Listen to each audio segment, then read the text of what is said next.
Waalaikumsalam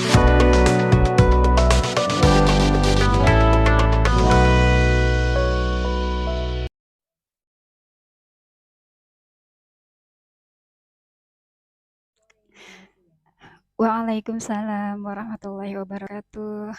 Selamat siang juga Kak Emi. Baik, baik, terima kasih Kak Emi. Bismillahirrahmanirrahim. Assalamualaikum warahmatullahi wabarakatuh. Rabbi shrah sadri wa yassir li amri wahlul 'uqdatam min lisani yafqahu qawli, amma ba'du. Para pendengar Radio Kayong Utara yang berbahagia, semoga pada siang hari ini semuanya senantiasa dalam keadaan sehat walafiat. Alhamdulillah, pada program Mengaji on Air siang hari ini insya Allah tema yang akan kami angkat yaitu tentang Al-Quran sebagai syafaat di akhirat. Akankah diri kita mendapatkannya? Rasulullah Shallallahu Alaihi Wasallam bersabda, Iqra'ul Qur'ana fa iyyati yaumal qiyamati syafi'an li ashabihi, rawahu Muslim. Yang artinya, bacalah Al-Quran karena sesungguhnya dia akan datang pada hari kiamat memberi syafaat atau pertolongan kepada orang-orang yang bersahabat dengannya. Hadis riwayat Muslim. Para pendengar Radio Kayong Utara dimanapun berada, bersyukurlah kepada Allah Subhanahu wa Ta'ala. Alhamdulillah, jika kita sudah mengimani Al-Quran sebagai wahyu Allah Subhanahu wa Ta'ala dan sudah mampu membaca Al-Quran. Begitu besarnya nikmat ini jika kita membaca sejarah manusia-manusia yang langsung mendengar Al-Quran dari Rasulullah Shallallahu Alaihi Wasallam. Namun mereka menolak mengimani Al-Quran, bahkan memerangi Al-Quran, seperti Abu Lahab, Utbah bin Robi'ah, Abu Jahal, Abdullah bin Ubay, dan lain sebagainya.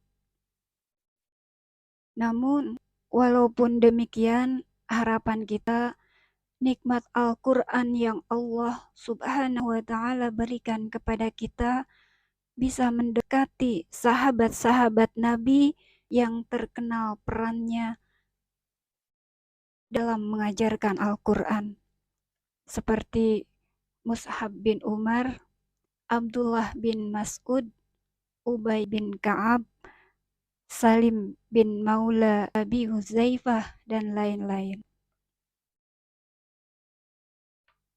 Pendengar Radio Kayong Utara yang berbahagia, selanjutnya, sudah mampukah kita menjadikan Al-Quran sebagai bacaan harian kita?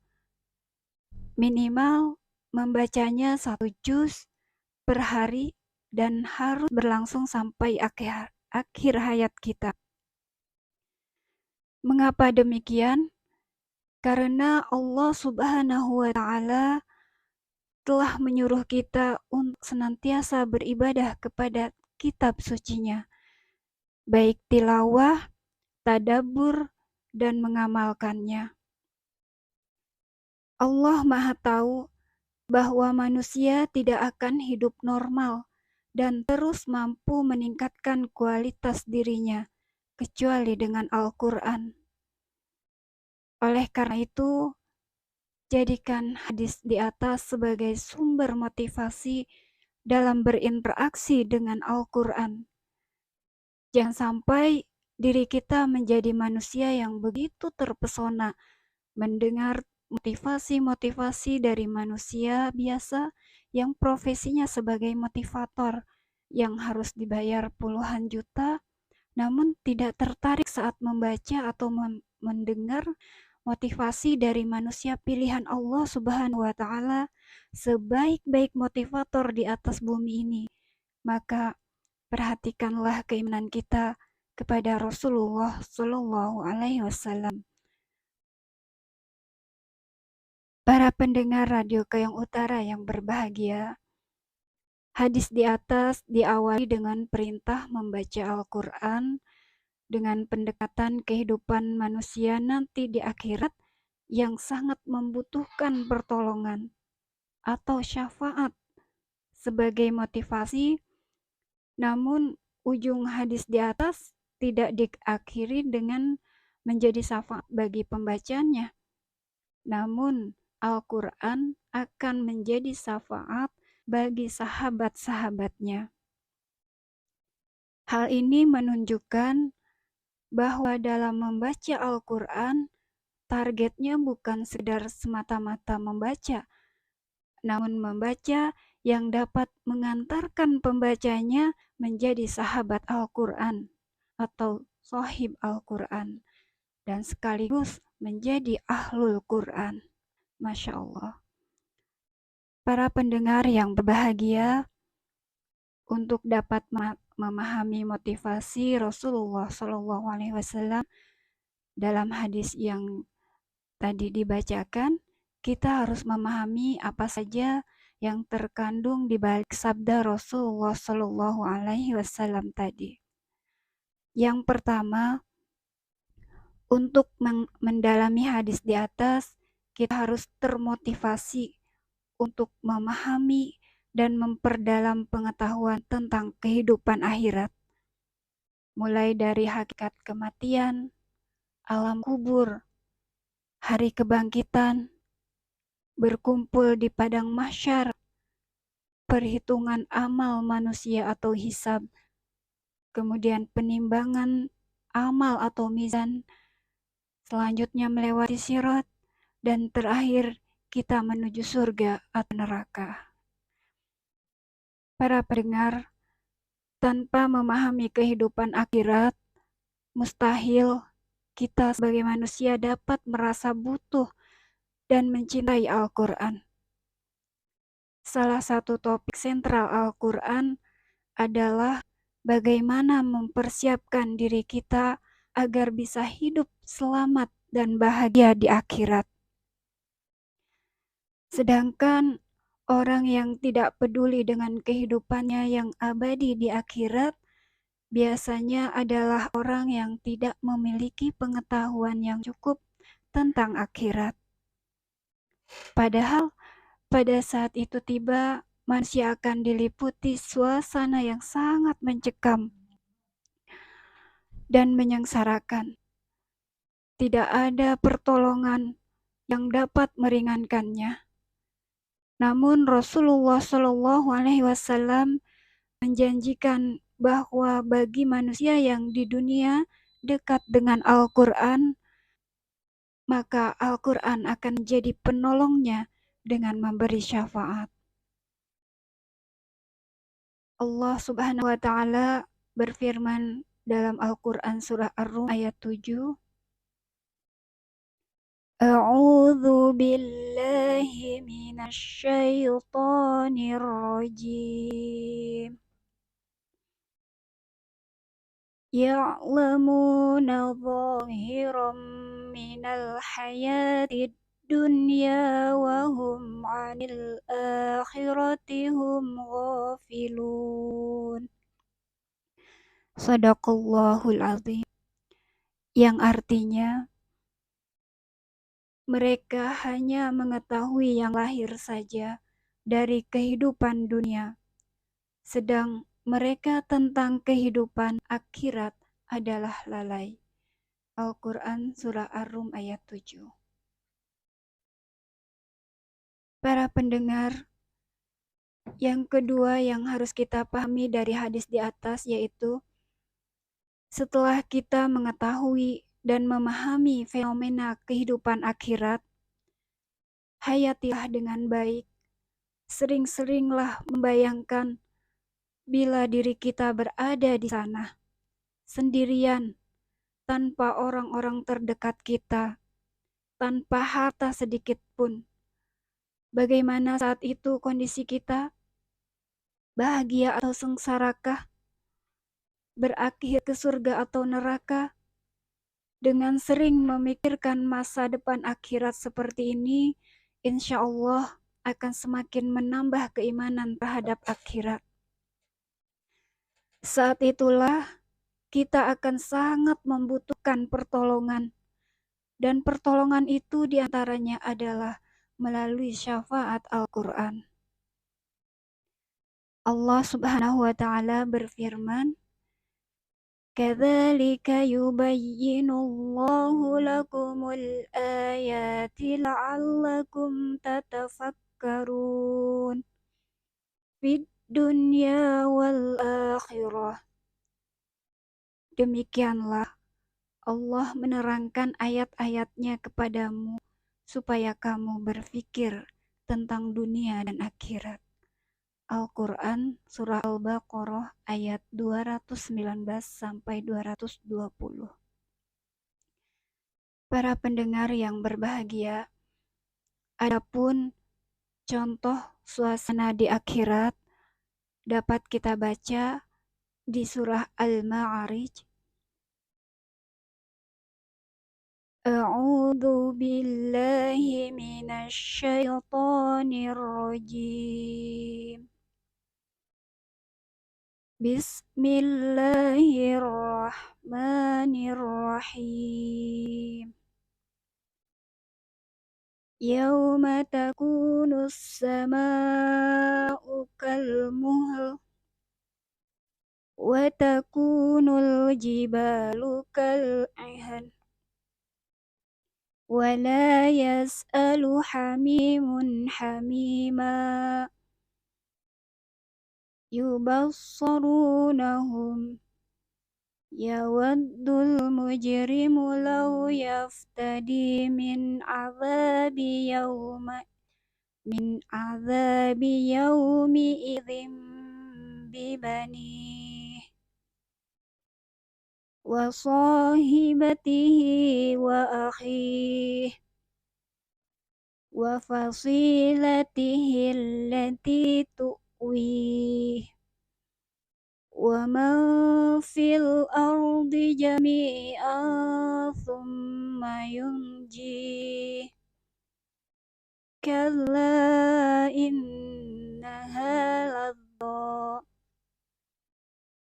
nazza'atan lishawa tad'u man adbara wa tawalla wa jama'a fa'aw'a, yang artinya pada hari ketika langit menjadi seperti luluhan perak dan gunung-gunung menjadi seperti bulu yang berterbangan, dan tidak ada seorang teman akrab pun menanyakan temannya, sedang mereka saling memandang. Orang kafir ingin kalau sekiranya dia dapat menebus dirinya dari azab hari itu dengan anak-anaknya dan istrinya dan saudaranya dan kaum familinya yang melindunginya di dunia. Dan orang-orang di atas bumi seluruhnya kemudian mengharapkan tebusan itu dapat menyelamatkannya. Sekali-kali tidak dapat. Sesungguhnya neraka itu adalah api yang bergejolak, yang mengelupas kulit kepala, yang memanggil orang yang membelakang dan berpaling dari agama, serta mengumpulkan harta benda lalu menyimpannya. Al-Quran Surah Al-Ma'arij ayat 8-18. Para pendengar Radio Kayong Utara yang berbahagia, ayat di atas menjelaskan kepada kita dengan pasti bahwa saat di akhirat semua manusia butuh pertolongan atau syafaat. Namun tidak ada yang dapat menolong kecuali yang mendapat izin dari Allah Subhanahu wa Ta'ala. Misalnya, orang yang mati syahid akan diizinkan oleh Allah Subhanahu wa Ta'ala menolong 70 orang dari keluarganya. Termasuk juga yang diizinkan oleh Allah Subhanahu wa Ta'ala untuk memberi pertolongan atau syafaat adalah Al-Quran. Namun, benarkah nanti di akhirat Al-Quran akan menjadi penolong bagi kita? Hadis di atas menjanjikan kepada manusia bahwa agar mendapat pertolongan Al-Quran, jadilah sahabatnya. Allah Subhanahu wa Ta'ala berfirman dalam Al-Quran surah Luqman ayat 33. A'udzu billahi minasy syaithanir rajim. Bismillahirrahmanirrahim. Ya ayyuhan nasu attaqu rabbakum wakhshaw yawman la yajzi walidun an waladihi wala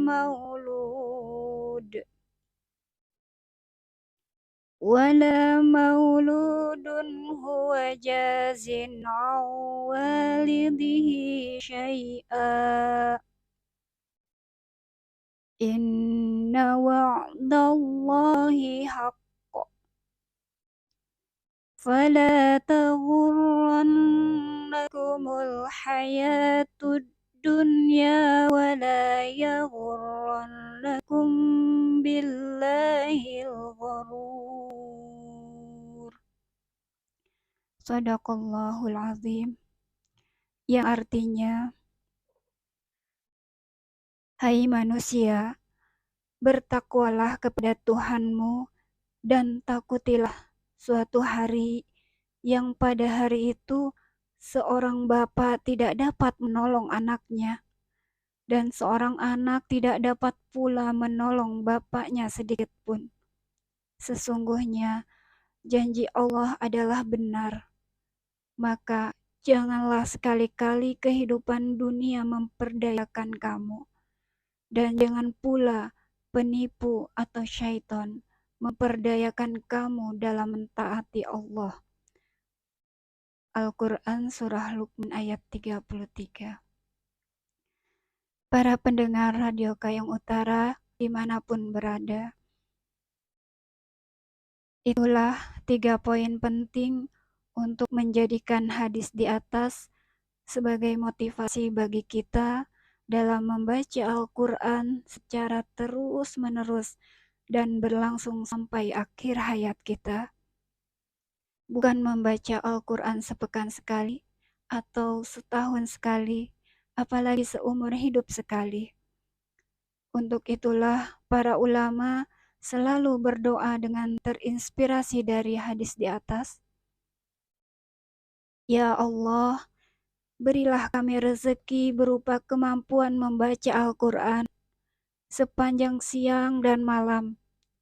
Ya Allah, jadikan Al-Quran sahabat kami di dunia, penghibur kami di alam kubur, penolong kami di akhirat, cahaya saat melewati sirat, pendamping kami saat masuk surga, dan penghalang jika kami masuk neraka. Amin. Demikian kami.